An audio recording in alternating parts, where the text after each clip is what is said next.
Olá, sejam bem-vindos. Sou o professor Lucas Santiago. Vamos iniciar aqui a disciplina de gestão de alimentos e bebidas. Seja muito bem-vindo a essa disciplina.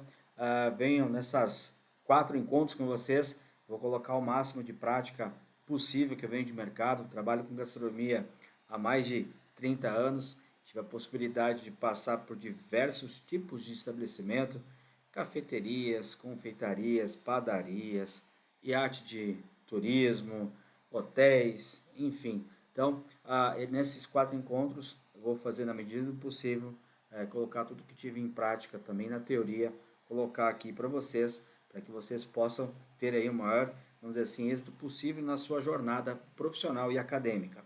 Então, em cima disso, a minha formação é tecnólogo em gastronomia, tenho ali a gestão da qualidade na questão da pós-graduação, tenho um mestrado tanto voltado para a qualidade da carne de ovinos e também um mestrado voltado para a aprendizagem virtual em Portugal. Então, em cima disso, vamos iniciar então a disciplina. Aqui, hoje vou fazer um desafio com vocês.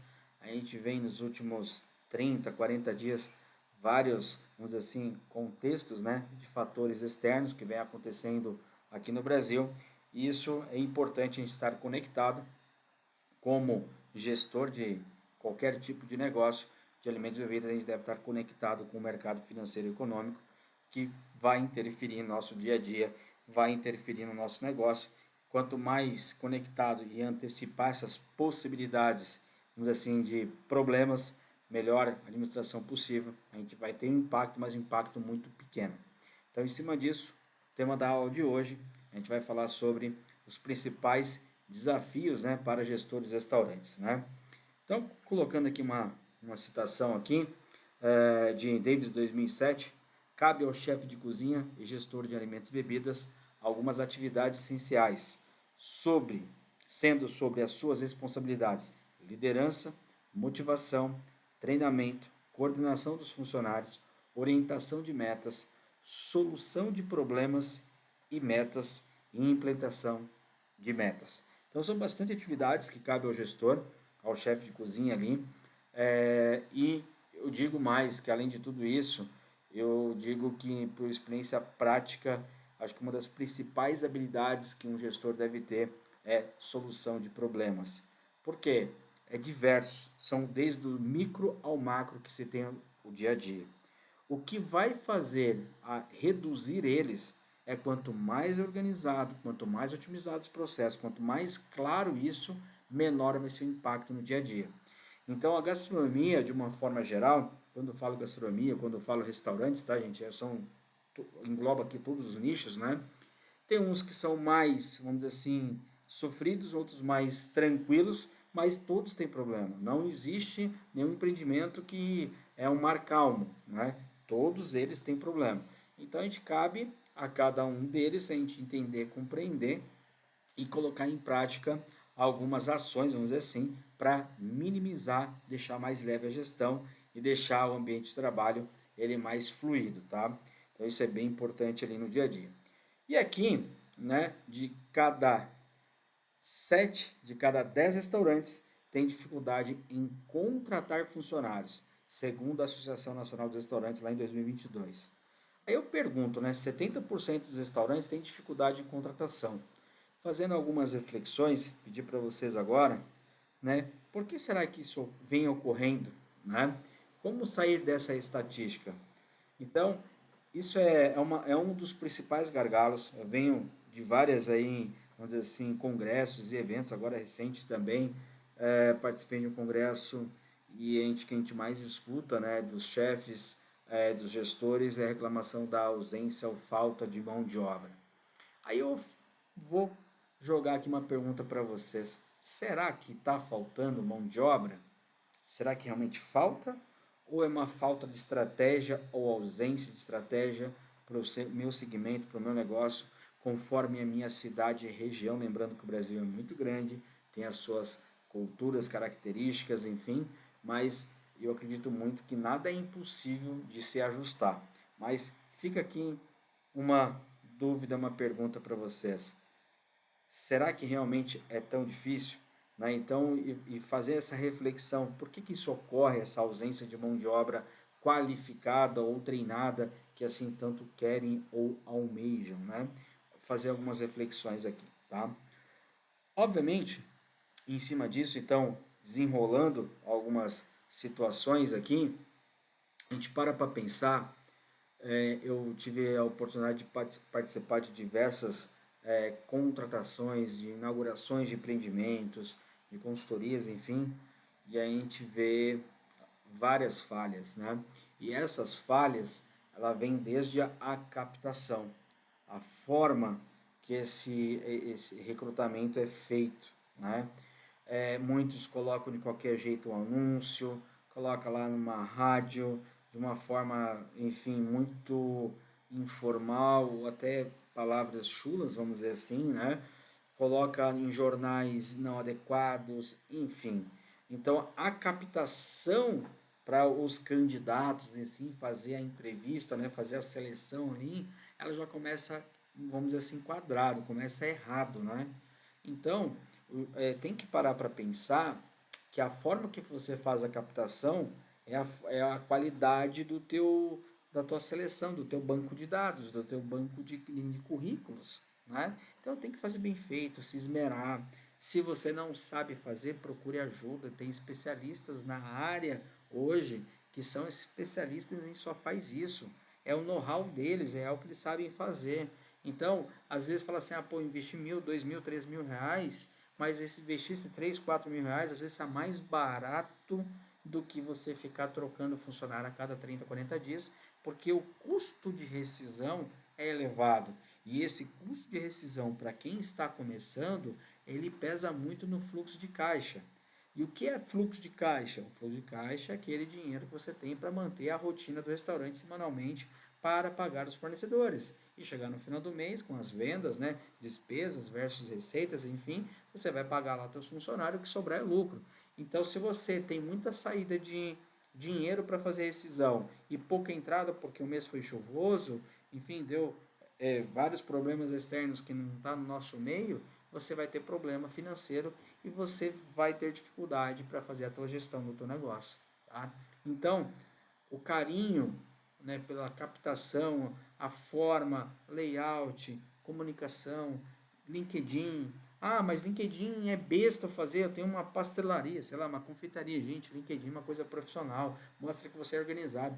Uma coisa que eu aprendi, gente, não é porque você é pequeno ou porque você está começando, você tem que ser, vamos dizer assim, abaixar a cabeça. Você tem que usar as ferramentas, tem que usar o LinkedIn, faz lá o logo, enfim, coloca lá o objetivo da empresa, né? Não precisa ser tão ativo porque vai faltar tempo para você no início que está começando, mas uma vez por semana coloca um post, coloca uma reflexão, porque você vai atrair candidatos, vai atrair pessoas e empresas que podem te auxiliar nesse processo, tá? Então, além disso, uma boa, vamos dizer assim, relação na sua cidade, região, com as câmaras setoriais, né, de dirigentes de varejistas, enfim, você tem que ter, vai ter que ser político, né? Eu não estou falando para você nem ser de esquerda, de direita, de centro-esquerda, nada disso. O político não é uma forma de boa relação com o comércio, para que você consiga ter uma boa captação de possíveis profissionais que vão estar lá disponível para fazer a entrevista. E fez a captação, está fazendo as entrevistas, né? Como fazer a entrevista? Como organizar isso, né? Depende do teu negócio e o que você realmente precisa e o que você espera. Então, se você não tem uma entrevista clara, uma entrevista objetiva com aquele candidato, vai ficar difícil. Então, às vezes, você fala assim, eu estou contratando um auxiliar de cozinha. Tá, auxiliar de cozinha. Mas o que ele vai fazer? Fulano, você vai ajudar aqui na cozinha, no almoço ou no jantar, enfim, você ajuda aqui e depois você lava a louça. Então você abreviou a jornada dele ali. Então não é só isso, né? Você vai ajudar ali na cozinha, o cozinheiro, ajudar a fazer a higienização dos hortifruti, vai ajudar a cortar alguma proteína, vai ajudar, enfim, nos processos que tem, Mas aí, dentro dessa atividade, tem o quê? Limpeza e organização das bancadas, limpeza e organização das geladeiras, limpeza e organização dos freezers, tem todo o que envolve o serviço dele em si, manter organizado, manter limpo. Então não é só ajudar o cozinheiro em si. Então a forma que você explana, infelizmente a pessoa, né, o emissor da mensagem e o receptor da mensagem vai ter conflito. E aí você começa a cobrar algumas coisas que não foi clara na entrevista. Gente, uma coisa que eu aprendi: o que é óbvio deve ser dito e falado sempre, porque o que é óbvio para você não é óbvio para o fulano e beltrano, principalmente se ele está vindo de um outro segmento que não é gastronomia, tá? Então, a entrevista você tem que organizar, né? O que você realmente espera? Sei lá, de confeitaria, espero que ele faça lá um auxiliar de confeitaria, né? Que saiba fazer uma massas de bolos caseiros, que ele saiba fazer uma massa de pão de ló, e que se ele não saiba, você vai treinar ele, que seguir os teus padrões e tá tudo bem. Mas deixar claro, pontuar. Vai dar uma lista enorme? Vai, mas é melhor você fazer essa lista com calma, 40 minutos, 30 minutos de entrevista, oferece uma água, oferece um café, não adianta fazer tudo correndo. Reserve o tempo para tal. Por quê? Eu consigo só fazer 3 entrevistas por dia, preciso de 9 funcionários. Marca 3 dias de entrevistas e marca lá 3, 4 dias. Entrevista lá 12, 13 funcionários para eleger 9. Então não adianta querer fazer a loucura, querer fazer nos outros, no embolo do negócio, porque vai inaugurar, porque isso. Você coloca a culpa em todas as outras, né, atividades ou tarefas, mas a culpado realmente foi você de não ter planejado para esse tempo que você realmente consegue fazer uma entrevista com qualidade. A falha está em você, não está no outro. E é muito fácil você apontar o defeito para outro e menos apontar para você mesmo. Tá? Outra situação crítica, que eu falo que eu tive a oportunidade de passar em diversos locais muito bacanas, enfim, e teve muitos locais que me deixaram uma decepção em relação às condições de trabalho, tá? Desde infraestrutura, de suporte e também a parte salarial, que eu já vou entrar em detalhe. Então, quando eu falo condições de trabalho, a gente sabe, infelizmente, que a maioria dos empreendimentos, muitos pensam na fachada, pensa lá na mesa, né, onde os comensais, os seus clientes vão estar lá fazendo as suas refeições, deixar tudo bonito, bacana, o bar, o caixa, porque é visual. Aí depois chega na cozinha, como o cliente não vai ver, faz uma micro cozinha. E aí depois quer que o cozinheiro, auxiliar de cozinha, se vira.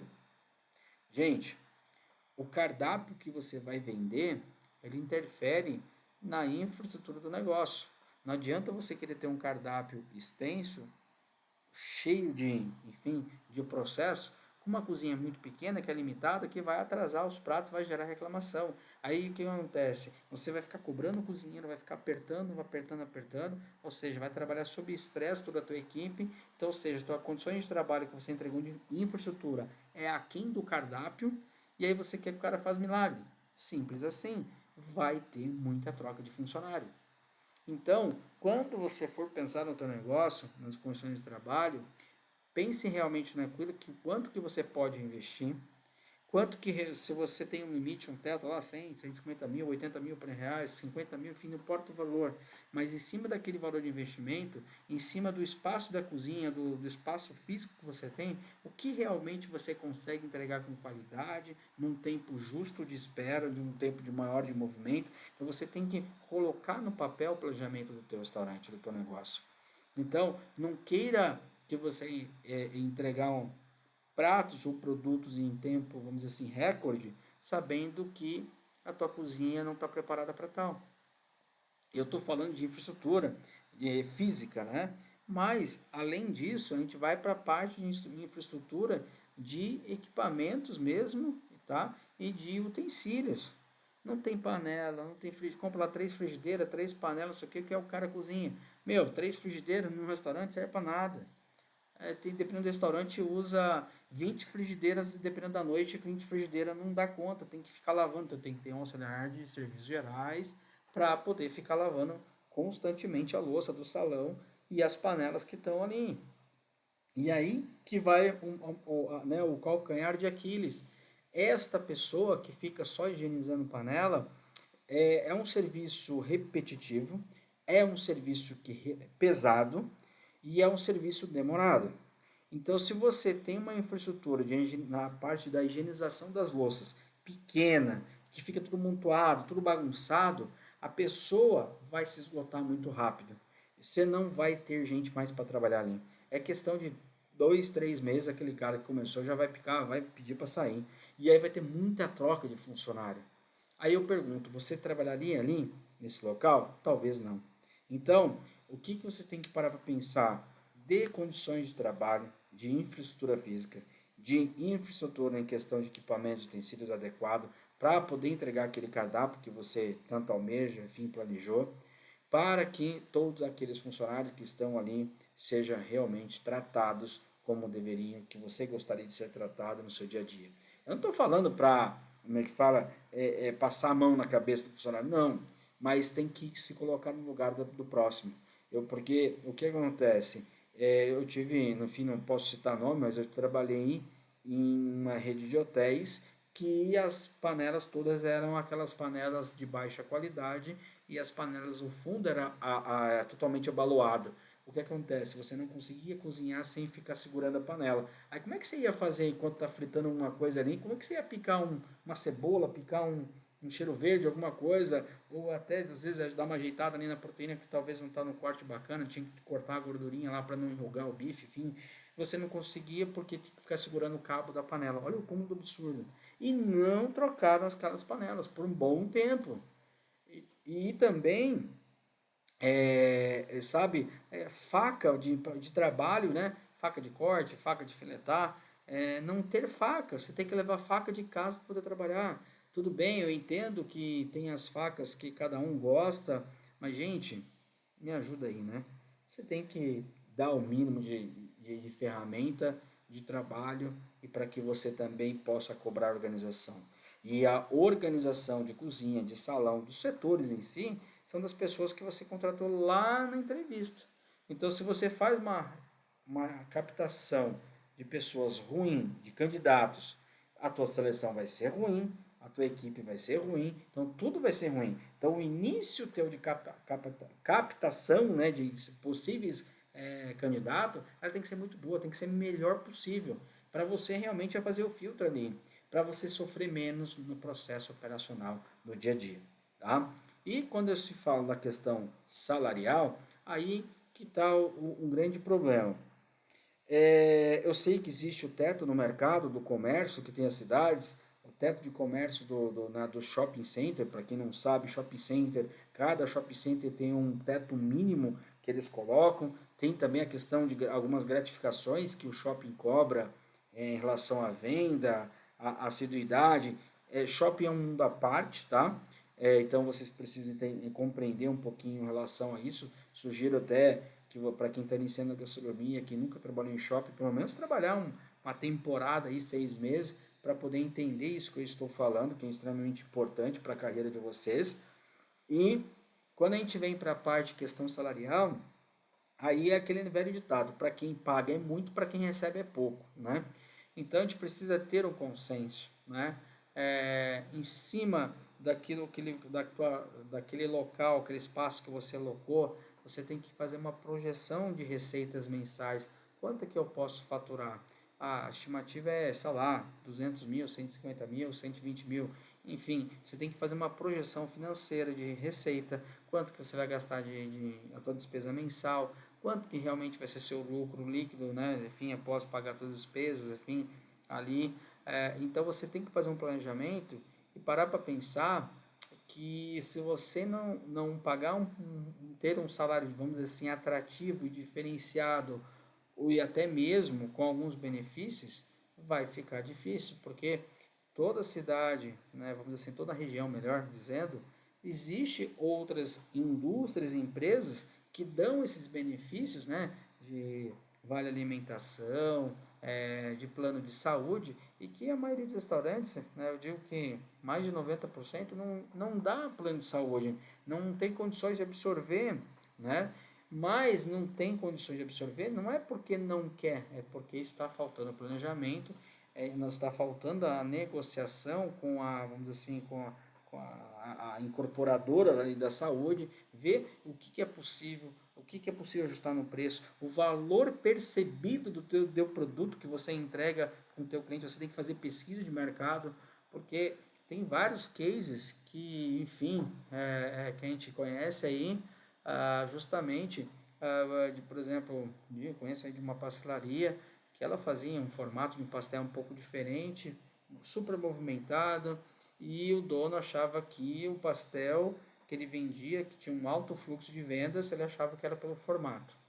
E uma vez ele começou a fazer pergunta, fazer pesquisa, meio que informalmente, e ele descobriu que não era aquele formato, vamos dizer assim, diferenciado que ele fazia do pastel, que trazia as pessoas para comerem, e sim porque o pastel era bem recheado.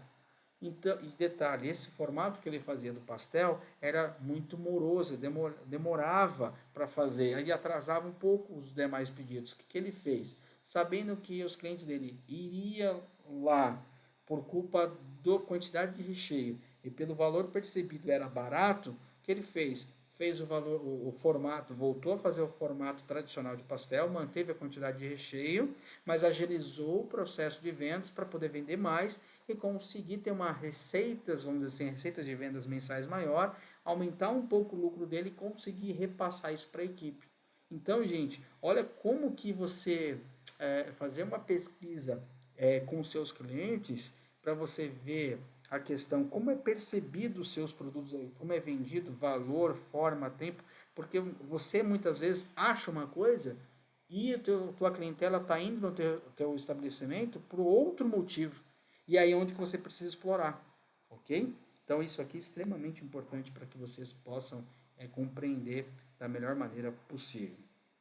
Em cima disso, a gente tem a questão do planejamento do acolhimento. Você fez a contratação, beleza, tá tudo certo. Primeiro dia do cara, como é que você recebe ele? Aí normalmente já joga uma bomba na mão dele. Vai lá, já corta, faz isso, só apresenta malemar o setor, isso aqui é o fulano Beltrano, aqui é o banheiro, aqui é não sei o que tá o depósito da geladeira, beleza, ela tá aqui, joga o avental na mão do cara e PT saudação, se vira. Isso não é acolhimento, isso não é treinamento, isso não é uma capacitação. Como é que você quer que o cara te entregue a melhor comida, sendo que você nem teve tempo de acolher e dar o tempo de explicar como que é o teu padrão, como que você gostaria que fizesse o teu recheio, né, o teu prato. Se você não acolhe e não dá treinamento, você quer que o cara seja o que? O top das galáxias? Não vai. O cara não tem condições, porque cada empreendimento gastronômico tem a sua cultura, tem seus vícios, vamos dizer assim, e ele vai vir com esse vício. E muitas vezes funcionários, vamos dizer assim, qualificados, ele já vem vamos dizer assim, de outras escolas profissionais e que ele está acostumado com aquilo ali. Às vezes aquela forma de cortar, aquela forma de fazer, não é o teu padrão. E você então tem que treinar. E para treinar precisa de tempo, precisa de planejamento disso. Como é que vocês fazem no teu negócio? Como é que você está fazendo isso? Tá? Então, em cima disso, gente, eu pelo menos 10 dias. Ah, é caro. É caro. Como que eu vou fazer? Em 10 dias você cola do lado do cozinheiro e aprende. Pergunta. Chega 2 horas mais cedo. Sei lá, faz um jantar 1 hora mais longa. Mas faz ele participar dos processos que você julga ser crucial, que é o DNA do teu negócio, que é uma coisa que só você faz. Ele precisa aprender para poder seguir. Se ele não entendeu, não sabe como é que faz, como é que ele vai seguir um processo que ele nunca viu? Tá? Então não adianta você querer exigir do teu funcionário, sendo que você não entregou lá no início. Não tem como, a conta não fecha. Tá? Então, em cima disso, tenho que parar para pensar, então, que no planejamento do meu acolhimento, como eu vou receber ele, é o que eu vou dar, vamos dizer assim, a esperança de ele continuar por mais tempo. Quanto mais bem tratado, tratado com respeito, com carinho, com organização, e não adianta, quando eu falo carinho, gente, é questão da empatia, sabe? A questão, o ambiente cozinha é pesado, é pressão, né? É muita dedicação, é trabalho de finais de semana, é feriado, literalmente, quantas outros teus clientes estão se divertindo, você está trabalhando. Então você tem que parar para pensar que se você não compreender isso, você não vai ter funcionário nenhum. Vai ter muita rotatividade.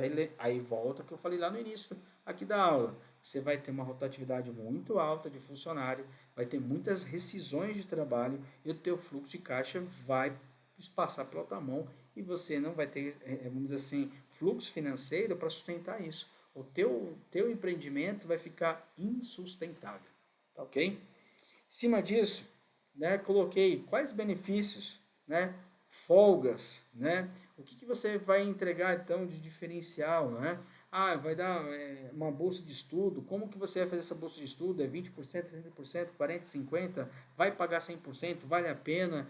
Vai ter plano de saúde? Não vai? Um vale alimentação para ajudar em casa? Gente, eu trabalhei em Santos em 90 e bastante tempo atrás.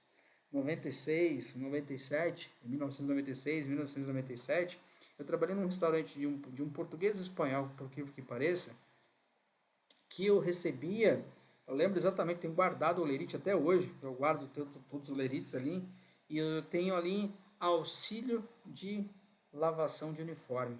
Na época era até bastante, porque na época a gente não tinha muito, mas acho que era 12 a 14 reais na conversão, era o RV, enfim, estava naquele processo de também ali é, é, entre a moeda, né, que foi em 94 e 96, então era o RV, real, estava aquela bagunça toda, enfim, eu recebia 12 reais, né, para quê? Para poder trabalhar com avental limpinho todos os dias. Como é que você quer cobrar o uniforme limpo da tua equipe passado, sendo que você não nem dá uniforme e malemar, que nem diz outro, paga para lavar, entendeu? Então, assim, tem hotéis hoje que você entra, uniforme, você tem lá uma numeração do uniforme, você entra, passa na lavanderia, se troca, vai trabalhar, trabalhou, você sai, chega na lavanderia, você põe aquele uniforme para lavar, você não leva para nem leva para casa. A própria lavanderia do hotel é responsabilidade de lavar os uniformes da cozinha e também do salão. Cara, isso é organização, isso é bacana, porque aí você não tem como cobrar uniforme limpo, porque a responsabilidade está contigo mesmo. Então a gente tem que parar para pensar que para eu poder cobrar eu tenho que também ceder ou entregar algo, tá? Então eu tenho que, dentro do meu planejamento de cargos e salários, tenho que pensar quais benefícios, o que eu posso fazer diferente à concorrência da minha cidade e região, para eu atrair os melhores candidatos possível, para eu conseguir a melhor mão de obra possível, tá? Então, aqui fica a dica, tá? Além disso, dentro desses principais, né, desafios dos gestores, além das contratações, o que mais que a gente tem? Vamos parar a refletir. A contratação, falta de mão de obra qualificada ou não, está difícil para a gastronomia. Ok, está difícil. Mas, além disso, quais outros motivos que fazem ser o desafio do gestor de um restaurante? Então, coloquei aqui para vocês, né? Eu, por exemplo, coloquei aqui fazendo literalmente uma reflexão sobre alguns problemas inesperados. Coloquei aqui para a gente fazer uma reflexão e que, gente, de fato, de verdade, afetou muito, tá? Os estabelecimentos. O caso lá do metanol ou das bebidas alcoólicas, né? Em São Paulo, capital. Se a gente parar para pensar, o impacto foi absurdo e está sendo. Por quê? Foi o negócio está tão, vamos dizer assim, uma cadeia tão grande de infiltrados, vamos dizer assim, e que até hoje realmente não sabe nem quem é o responsável por tudo, por esse problema de falsificação. Além do mais, né, nem isso, né, sabendo que o produto falsificado levou à morte de várias pessoas, pessoas com cegueiras, digamos assim, absoluta, né, ou seja, que não vai conseguir, não vai reverter mais a situação. Olha que coisa tão grave. Então, nisso, olha só, né, sabendo que você trabalha num bar, num restaurante, pensa você como funcionário, você talvez não está sabendo do esquema, tá? Você trabalhou, você fez a bebida, entregou e saber que você matou uma pessoa, entre aspas, né? E cegou uma pessoa. Como é que fica a tua cabeça? Será que você vai dormir? Será que você vai conseguir dormir tranquilo? Olha só, gente. Então, esses problemas inesperados que infelizmente está aí, tem várias coisas que podem acontecer, né? O que fazer para não cair nisso, né? Você, como possível novo gestor de restaurantes, aqui daqui a 6 meses vai estar investindo. Ah, mas na minha cidade não tem isso, mas pode acontecer. A facilidade do dinheiro fácil, infelizmente, em um momento de dificuldade financeira, atenta, se você não tiver a cabeça boa, forte, você vai cair. Então, dentro disso, por exemplo, como fazer é fiscalizar o teu distribuidor, conhecer teus fornecedores, é visitar de vez em quando. Aí eu pergunto, quando que um dono de restaurante para um dia ali, uma manhã, uma tarde, para visitar o teu distribuidor em loco? E de surpresa ainda, eu estava passando aqui, eu queria conhecer o galpão de vocês. Então, começou a ter muita burocracia, não deixou entrar. Ah, porque não sei o que, não sei o que, alguma coisa errada ele está fazendo. Coisa certa não está. Então, conhecer os fornecedores é uma das principais armas que você tem, vamos dizer assim, para você não comprar produto falsificado ou de origem duvidosa. Então você tem que colocar no teu planejamento isso. Não tem como, né? E a outra forma também, né, que junta ali com como se prevenir de tudo isso, é você ter a questão da nota fiscal, trabalhar legalizado, né, ter tudo certinho no contador, aí você cobra a nota fiscal, porque o cara que está falsificando, ele já começa já na treta com nota fiscal, começa com um monte de coisa, então você tem que trabalhar direito para você cobrar seus direitos, né, como empresário, né, pedir rastreamento da bebida, rastreamento dos vinhos, enfim, de onde que está vindo, de onde que não está, né? Estar atento com essa situação. Eu estou falando de bebida alcoólica, mas é geral, tá, gente? De laticínios, né? Dos laticínios que você utiliza, os embutidos, as tuas carnes, principalmente proteína, tem muita coisa errada, tanto que tange, né, de bovinos, quanto também para frutos do mar. Então, você tem que conhecer o teu fornecedor, tem que agendar, tem que visitar, visite o quanto antes o teu fornecedor, porque se você não visitar, vai dar problema lá na frente. Então, você tem que parar para pensar que você visitando ele, eu não digo todo mês, todo dia, mas cada trimestre, a cada semestre, visita um, visita outro, para mostrar para ele que você está de olho nele, que você está conectado, você está de olho no negócio. E de qualquer coisa de origem suspeita, você vai lá e já bate nele, devolve a mercadoria, não aceite, tá? E aí, obviamente, os bares, restaurantes que passaram por isso, né? Enfim, quais ações para reverter, né? Teve a maioria dos bares que, enfim, não é todos os bares que estavam com essas bebidas adulteradas, enfim, ou falsificados, podemos dizer assim, né? Mas outros bares ao redor que estão passando por escassez de cliente ou por a venda baixa de bebida alcoólica, e para quem não sabe, bar mesmo que vende drinks, coquetéis, a bebida alcoólica muitas vezes é o que sustenta, o que segura o restaurante nas vendas mensais, né? Porque dá mais lucro que propriamente dito o petisco, o lanche, enfim, a comida que é vendida. Tem muitos bares que se sustentam pela bebida. Se você não está vendendo bebida, você está fechando no vermelho. Então, os bares que não estão envolvidos, que estão sofrendo, quais ações que eles têm que fazer para reverter? Né? Então, eu vi vários no Instagram, que proprietários colocando nota fiscal, que é rastreada, que não sei o que, enfim, fizeram várias, né, publicações mostrando a idoneidade ou empreendimento com relação a esse caso, mas mesmo assim ainda não foi suficiente para muitos ainda. Ainda estão, vamos dizer assim, com dificuldade de reverter aquele público que ele tinha lá atrás, tá? Então, uma coisa importante, desde o início, quando você for abrir o teu negócio, for fazer uma gestão de uma coisa, pegue tudo que você tem de fornecedor, as notas fiscais, converse. E você pode criar na contracapa do cardápio e escrever, olha, todos os nossos produtos são de origens, enfim, tal. Nós temos todo o controle, um processo rigoroso. Então, você se apresenta, né? E também treinar o pessoal do atendimento, das vendas, em algum momento, quando o garçom ou a garçonete tiver oportunidade de dialogar com o cliente, ele vai também sentir orgulhoso de trabalhar e falar, não, aqui é tudo certinho, aqui é só ingrediente de primeira qualidade, porque o patrão faz isso, o diretor faz isso, sei lá, o gerente faz isso, né? Então, e isso reverbera, um passa para o outro, né? Quando a informação é boa e precisa, um passa para o outro, tá? Isso aí é completamente, vamos dizer assim, efeito dominó. A informação ruim, ela vai mais rápido. A informação, vamos dizer assim, boa, ela demora para reverberar. Porque tudo que é ruim dissipa muito rápido, tudo que é muito bom demora. Por isso que a gente brinca, né? Que o melhor marketing do restaurante é o boca a boca. Ele é demorado, mas ele é certeiro, ele é fiel. O marketing boca a boca, vai lá que o restaurante é bom, ele demora 2, 3 anos, 4 anos para reverberar, né? Mas quando ele tá, vamos dizer assim, está no auge, aquele empreendimento ele vai ter vida longa, porque o marketing boca a boca ele é muito forte. Tá? E principalmente o teu atendimento. É muito engraçado porque muitas vezes você já deve ter ido no empreendimento, num restaurante, numa pizza, que você foi por indicação, por curiosidade, aí você chega a ver o cardápio e você pergunta para o atendimento, o que é o prato mais vendido, o que você mais gosta? E aí, eu já falo isso por experiência própria, eu já tive um garçom, uma garçonete respondendo, aí eu não sei, eu nunca comi aqui. Olha a vergonha.